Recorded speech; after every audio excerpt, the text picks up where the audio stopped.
Hello, Zach here with Finale Inventory, and today we're going to talk about Finale's new default views as well as creating additional custom views for your team. Default and custom views are available in many screens in Finale. Most importantly are going to be products, stock, sales orders, and purchase orders.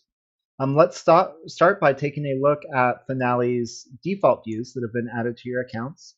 First is going to be in stock. You will see three primary new views, including location stock, which includes the most important information for each of your locations. Sales view, which is going to combine both your stock data with additional sales data like sales velocity and sales over the past 7 and 30 days. And kits and bundles, which is going to be specific information along any products that have a bill of materials assigned to them. Um, Over in our sales order section, you will see two new views. The first being eligible to ship, which are all of your sales orders that are currently eligible to ship and still need shipping attached to them. The second is going to be unmapped products, which are going to be any sales orders which contain products that are not mapped in Finale and need further action in order to correct. Last, over in purchase views, we're going to see a few new views. The first one being fully received. This is going to be a view showing you all orders which have been fully received but not yet marked as completed, and orders which are not received, which is going to show all of your current orders which are in a draft or committed status that have not yet been received. Next, let's take a look at creating custom views. Custom views can be very helpful in creating specific views for different staff roles or business units to make sure they're only looking at the information they need to use to action on their role more efficiently. Let's start by creating a custom stock view.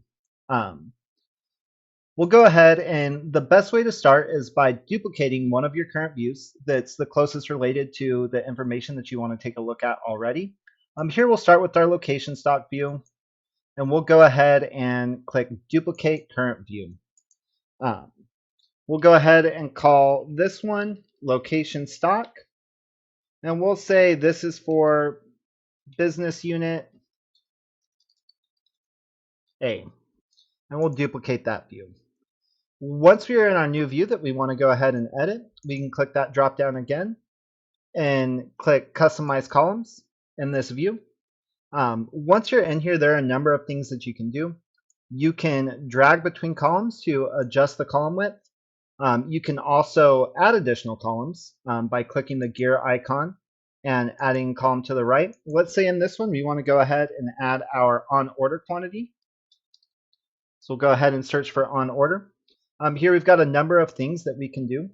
First, we see that this is a configurable column.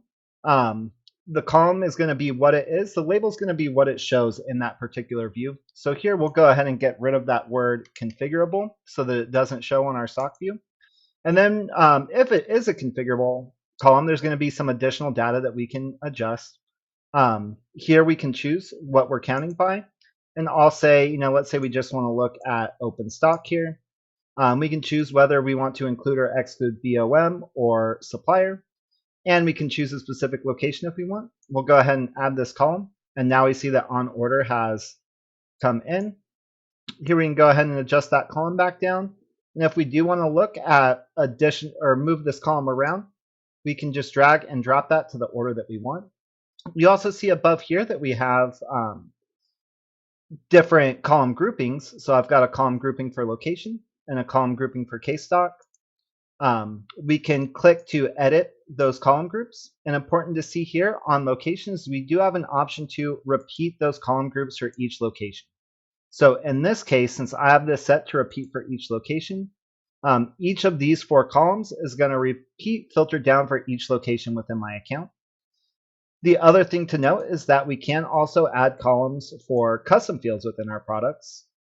So here, let's go ahead and add an additional column for one of our custom fields. In my case, I have a custom field on my products called business unit. And if those custom fields are of the pick list data type, that will also add a filter for that column under the more filters setting. So here we now see business unit. And since this new custom view is specifically for our team members in business unit A, we can go ahead and filter it down to just items that correlate with business unit A. Since we always want them to see under that filter as they pull this view up, We can now click the drop down and save our filter values to this view. And so now every time they pull up this view, it will be filtered down to business unit A. If you have any additional questions on how to set up custom views and how to use them for your business, feel free to reach out to us at service@finaleinventory.com. Thank you.